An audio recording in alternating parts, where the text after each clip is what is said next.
Agora vou gravar uma aula, a primeira, sobre uma síntese dos vários tratados de teologia. Nesse primeiro tratado, nós temos como tema a natureza de Deus e seu modo de agir. Diante da palavra de Deus que se revela, só pode haver lugar para a adoração e, ao mesmo tempo, ao agradecimento.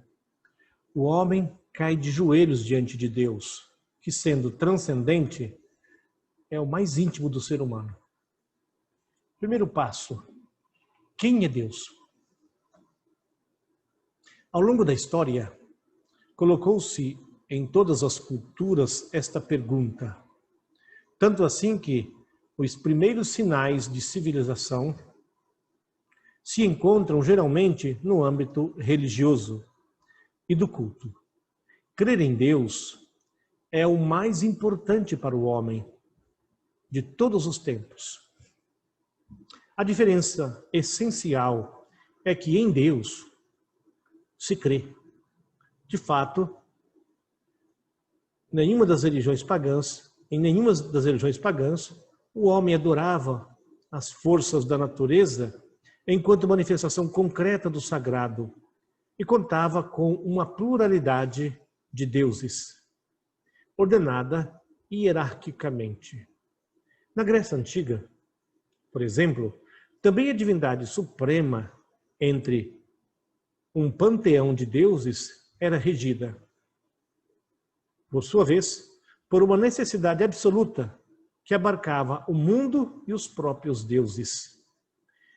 Para muitos estudiosos da história das religiões, em muitos povos deu-se uma progressiva redução a partir de uma revelação primigênia do Deus único. Mas, em todo caso, exclusivamente nos cultos mais degradados, podem encontrar-se luzes ou indícios nos seus costumes da religiosidade verdadeira. E nessa religiosidade verdadeira nós encontramos a adoração, o sacrifício, o sacerdócio, a oferta, a oração e ação de graças, etc. A razão, tanto na Grécia como noutros lugares, procurou purificar a religião, mostrando que a divindade suprema tinha que se identificar com o bem, com a beleza e com o próprio ser, enquanto fonte de tudo que é bom, de tudo que é belo e de tudo que existe. Mas isso sugere outros problemas, concretamente o afastamento de Deus por parte do fiel, pois desse modo a divindade suprema ficava isolada numa perfeita autarquia, já que a própria possibilidade de estabelecer relações com a divindade era vista como um sinal de fraqueza. Além disso, também não havia solucionada a presença do mal, que aparece de algum modo como necessária, pois o princípio supremo está unido por uma cadeia de seres intermediários, sem solução de continuidade com o mundo. A revelação judaico-cristã alterou radicalmente este quadro. Com efeito, para a revelação judaico-cristã, Deus é apresentado na Escritura como criador de tudo que existe e origem de toda força natural. A existência divina precede absolutamente a existência do mundo, que é radicalmente dependente de Deus. Está aqui contida a ideia de transcendência. Entre Deus e o mundo, a distância é infinita e não existe uma conexão necessariamente entre eles. O homem e toda a criação podem não ser, e no que são, dependem sempre de outro, enquanto que Deus é, e é por si mesmo. Esta distância infinita, esta absoluta pequenez do homem diante de Deus, mostra que tudo que existe é querido por Deus, com a sua vontade e a sua liberdade. Tudo que existe é bom e fruto do amor, conforme Gênesis 1. O poder de Deus não é limitado, nem no espaço, nem no tempo. E por isso, a sua ação criadora é dom absoluto, é amor. Deus cria tudo por amor. O seu poder é tão grande que quer manter a sua relação com as criaturas e inclusive salvá-las, se por causa da sua liberdade estas se afastarem do Criador. Portanto, a origem do mal há que situá-lo na relação com o eventual uso equivocado da liberdade por parte do homem, coisa que de fato ocorreu, como narra o Gênesis 3, e não como algo intrínseco à matéria. Ao mesmo tempo, é preciso reconhecer que, em abono do que se acaba de assinalar, Deus é pessoa que atua com liberdade e amor.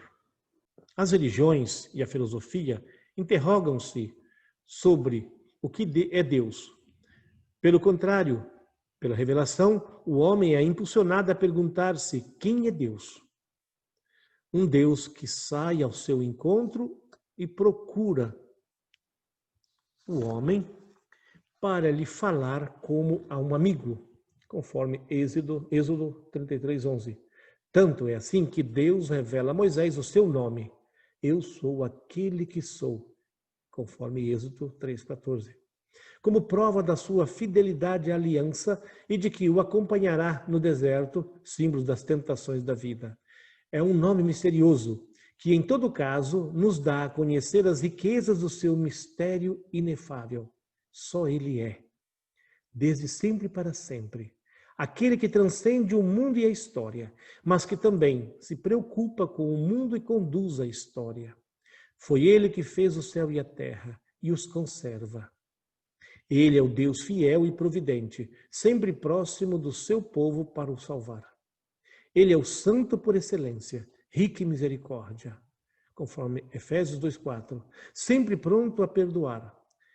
É o ser espiritual transcendente, onipotente, eterno, pessoal, perfeito. É verdadeiro e amor.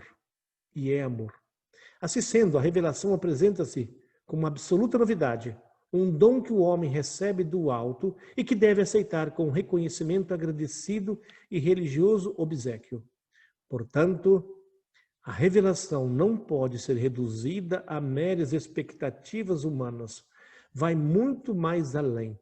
Diante da palavra de Deus, que se revela, só pode ter lugar a adoração e o agradecimento. O homem cai de joelhos diante do assombro de um Deus que, sendo transcendente, se faz mais íntimo de nós do que o nosso próprio íntimo, como fala Santo Agostinho. Mais próximo de mim do que eu próprio, e que procura o homem em todas as situações da sua existência.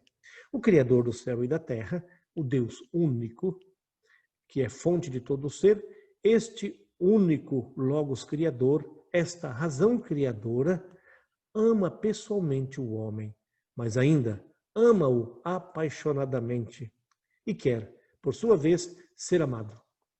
Por esta razão criadora, que ao mesmo tempo ama da vida a uma história de amor e que se manifesta cheio de inesgotável fidelidade e misericórdia. É um amor que perdoa para além de todo o limite. Segundo ponto, como é Deus?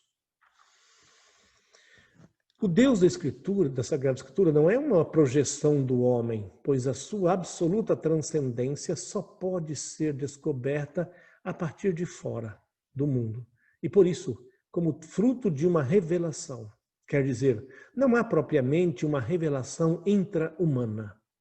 Ou, dito de outro modo, a natureza como lugar da revelação de Deus remete sempre para um Deus transcendente. Sem esta perspectiva, não teria sido possível para o homem chegar a estas verdades. Deus é ao mesmo tempo existente e amante, muito mais do que o homem se atreveria a esperar.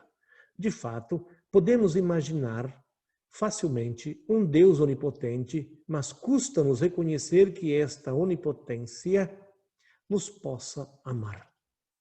Entre a concepção humana e a imagem de Deus revelada, há simultaneamente continuidade e descontinuidade.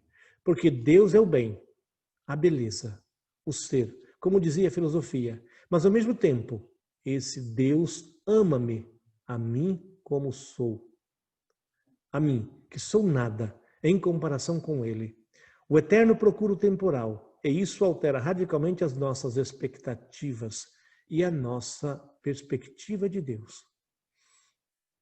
Em primeiro lugar, Deus é uno, mas não no sentido matemático como um ponto, mas é uno em sentido absoluto desse bem, dessa beleza e desse ser de quem tudo procede. Pode dizer-se que é uno porque não há outro Deus e porque não tem partes. Mas, ao mesmo tempo, há que dizer que é uno porque é a fonte de toda unidade. De fato, sem ele, tudo se decompõe e regressa ao não ser. A sua unidade é a unidade de um amor, que também é vida e dá a vida. Por isso, esta unidade é infinitamente mais do que uma simples negação da multiplicidade. A unidade leva a reconhecer Deus como o único verdadeiro, mas mais ainda, Ele é a verdade e a medida e a fonte de tudo que é verdadeiro. E isto porque justamente Ele é o ser por excelência. Por vezes tem-se medo desta identificação, porque parece que dizendo que a verdade é una, se torna impossível todo o diálogo. Por isso é tão necessário considerar que Deus não é verdadeiro no sentido humano do termo, que é sempre parcial, mas que nele a verdade se identifica com o ser, com o bem e com a beleza. Não se trata de uma verdade meramente lógica e formal, mas de uma verdade que se identifica com o amor, que é comunicação. O amor por si só comunica, em sentido pleno. Efusão criativa, exclusiva e universal, e ao mesmo tempo, vida íntima, divina, partilhada e participada pelo homem. Não estamos falando de uma verdade das fórmulas ou das ideias, que são sempre insuficientes, mas da verdade do real, que no caso de Deus coincide com o amor. Além disso, dizer que Deus é a verdade quer dizer que a verdade é o amor. Isso não mete nenhum medo e não limita a liberdade, de modo que a imutabilidade de Deus e a sua unicidade coincide com a sua verdade, enquanto que é a verdade de um amor que não pode passar. Assim se vê que, para entender o sentido propriamente cristão dos atributos divinos, é necessário unir a afirmação de onipotência com a de bondade e misericórdia. Só quando se entendeu que Deus é onipotente e eterno, a pessoa pode se abrir à esmagadora verdade de que este mesmo Deus é amor, vontade de bem, fonte de toda beleza e de todo dom. Por isso, os dados oferecidos pela reflexão filosófica são essenciais, embora, de algum modo, insuficientes. Seguindo este percurso a partir das características que se percebem como primeiras até as que se podem compreender apenas mediante o encontro pessoal com Deus que se revela, chega-se a entrever como esses atributos são expressos com termos distintos apenas na nossa linguagem, enquanto que na realidade de Deus coincidem-se e se identificam. O uno é o verdadeiro, e o verdadeiro identifica-se com o bem e com o amor. Com outra imagem, pode dizer-se que a nossa razão limitada atua um pouco como um prisma que decompõe a luz nas diferentes cores, cada uma das quais é um atributo de Deus, mas que em Deus coincidem com o seu próprio ser, que é vida e fonte de toda vida. Agora o ponto 3, como conhecemos Deus? Pelo que foi dito, podemos conhecer como é Deus a partir das suas obras. Só o encontro com um Deus que cria e que salva, o homem pode revelar-nos. Aliás, o homem pode revelar-nos que... Aliás, vou repetir. Só o encontro com Deus que cria e que salva o homem pode revelar-nos que o único, maiúsculo, é simultaneamente o amor e a origem de todo o bem, maiúsculo. Assim, Deus é reconhecido não só como intelecto, logo, segundo os gregos, que outorga racionalidade ao mundo, ao ponto de que alguns o terem confundido com o mundo, como acontecia na filosofia grega, como volta a suceder com algumas filosofias modernas, mas que também é reconhecido como vontade pessoal que cria e que ama. Trata-se, assim, de um Deus vivo, mas ainda de um Deus que é a própria vida. Assim, enquanto ser vivo, dotado de vontade, vida e liberdade, na sua infinita perfeição, Deus permanece sempre incompreensível, ou seja, irredutível a conceitos humanos, a partir do que existe, do movimento, das perfeições, etc. Pode-se chegar a demonstrar a existência de um ser supremo, fonte de todo o movimento, das perfeições, etc. Mas para conhecer o Deus pessoal, que é amor, é preciso procurá-lo na sua situação na história, a favor dos homens, e por isso faz falta a revelação. Olhando para o seu atuar salvífico, descobre-se o seu ser. Do mesmo modo que, pouco a pouco, se conhece uma pessoa através do convívio com ela. Nesse sentido, conhecer Deus coincide sempre e só em reconhecê-lo, porque ele é infinitamente superior a nós. Todo o reconhecimento sobre ele procede dele e é um dom seu, fruto do seu abrir-se, da sua iniciativa. Então, a atitude para nos aproximar deste conhecimento deve ser de profunda humildade. Nenhuma inteligência finita pode abarcar aquele que é infinito.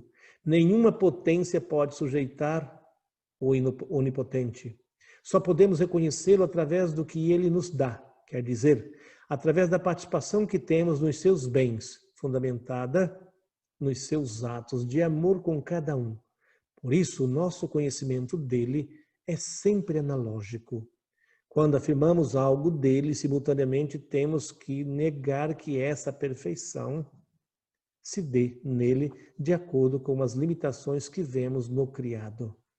A tradição fala de uma tripla via de afirmação, de negação e de eminência, em que o último movimento da razão consiste em afirmar a perfeição de Deus muito para além do que o homem pode pensar, que é a origem de todas as realizações dessa perfeição que se vê no mundo. Por exemplo, é fácil reconhecer que Deus é grande, mas mais difícil é perceber-se de que ele é também pequeno, porque na criação o grande e o pequeno contrapõem-se. No entanto, se pensarmos que ser pequeno pode ser uma perfeição, como se vê no fenômeno da nanotecnologia, então Deus tem que ser também fonte dessa perfeição. E nele, essa perfeição deve identificar-se com a grandeza. Por isso, temos que negar que é pequeno ou grande, no sentido limitado que se lhe dá no mundo criado, para purificar essa atribuição, passando à iminência. Um aspecto especialmente relevante é a virtude da humildade, que os gregos não consideravam virtude. Por ser uma perfeição, a virtude da humildade não só é possuída por Deus, mas Deus identifica-se com ela. Chegamos assim à surpreendente conclusão de que Deus é a humildade, de tal modo que só se pode conhecê-lo numa atitude de humildade, que não é outra coisa senão a participação no dom de si mesmo. Tudo isso implica que se pode conhecer o Deus cristão mediante os sacramentos, através da oração na igreja, que torna presente a sua ação salvífica para os homens de todos os tempos. E assim eu terminei esta aula de hoje.